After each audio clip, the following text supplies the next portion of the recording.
എല്ലാവർക്കും നമസ്കാരം. It's me Vijitha. Welcome back to my YouTube channel Vijitha's vibrant visions. നമ്മളുടെ രാമായണ മാസം തുടങ്ങിയിട്ട് ഇന്നേക്ക് 28ാമത്തെ ദിവസമായി കഴിഞ്ഞു അല്ലേ. നമ്മൾ ഇന്നലെ എവിടെയാണ് കഥ പറഞ്ഞ് നിർത്തിയിട്ടുണ്ടായിരുന്നത്?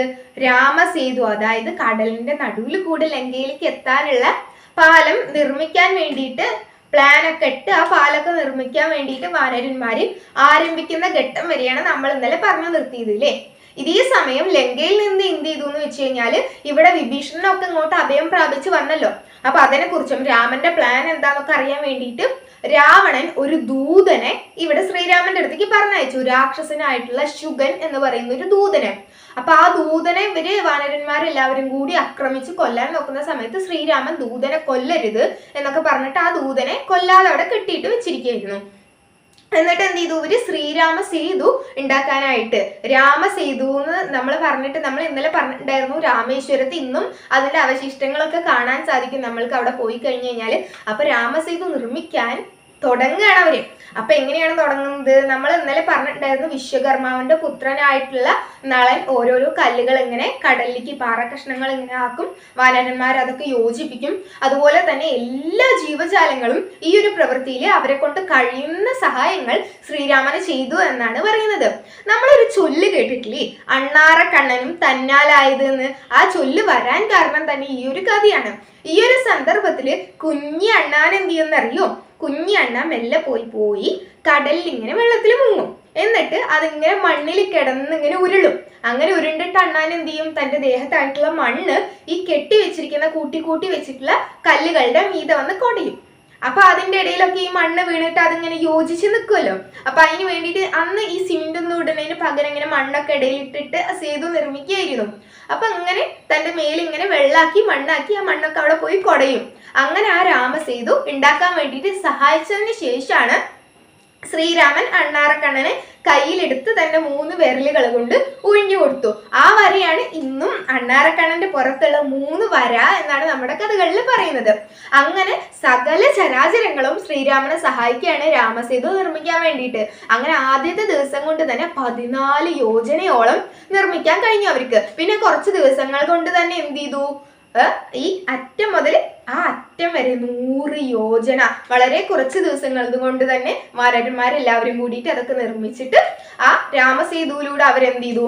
ലങ്കയിൽ എത്തിച്ചേർന്നിട്ട് ഇങ്ങനെ കാണിച്ചു കൊടുക്കുകയാണ് ഹനുമാനൊക്കെ ഓരോ സ്ഥലങ്ങളും. ആ നഗരത്തിന്റെ ആ ഒരു മനോഹാരിത കണ്ടിട്ട് തന്നെ എന്താണ്, എല്ലാ വാനരന്മാർക്കും ശ്രീരാമനും ഒക്കെ അത്ഭുതം തോന്നുകയാണ്. അത്രയും മനോഹരമായിട്ടുള്ള നഗരമാണ് ലങ്കാനഗരം.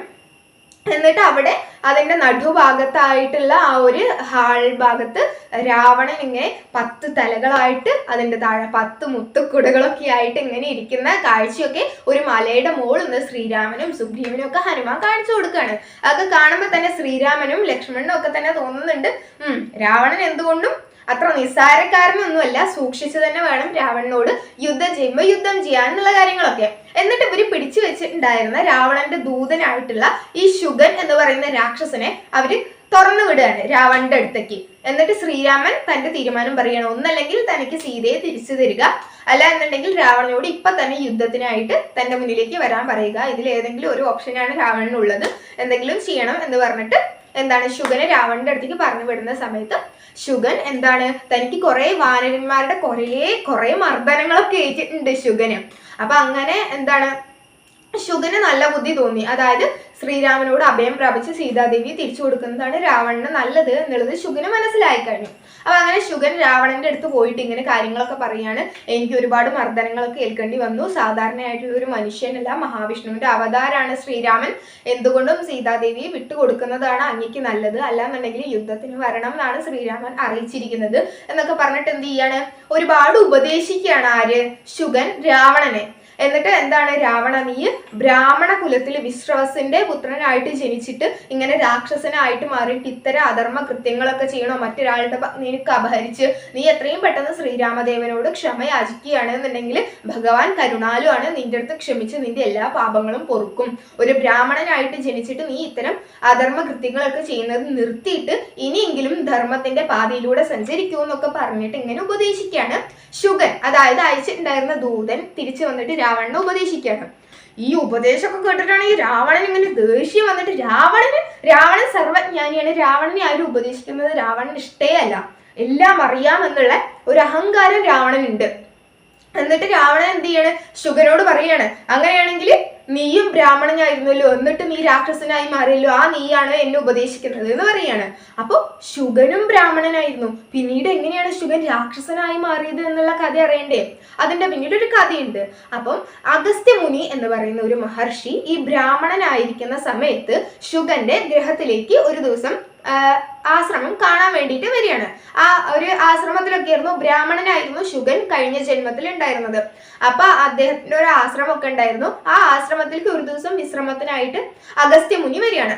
വന്നിട്ട് ഞാൻ കുളിച്ചിട്ട് വരുമ്പോഴേക്ക് എനിക്ക് ഭക്ഷണമൊക്കെ തയ്യാറാക്കി വെക്കണം എന്ന് പറഞ്ഞിട്ട് എന്ത് ചെയ്യാണ്, ആ അഗസ്ത്യ മഹർഷി അവിടെ നിന്ന് പുഴയിലേക്ക് കുളിക്കാൻ പോവാണ്.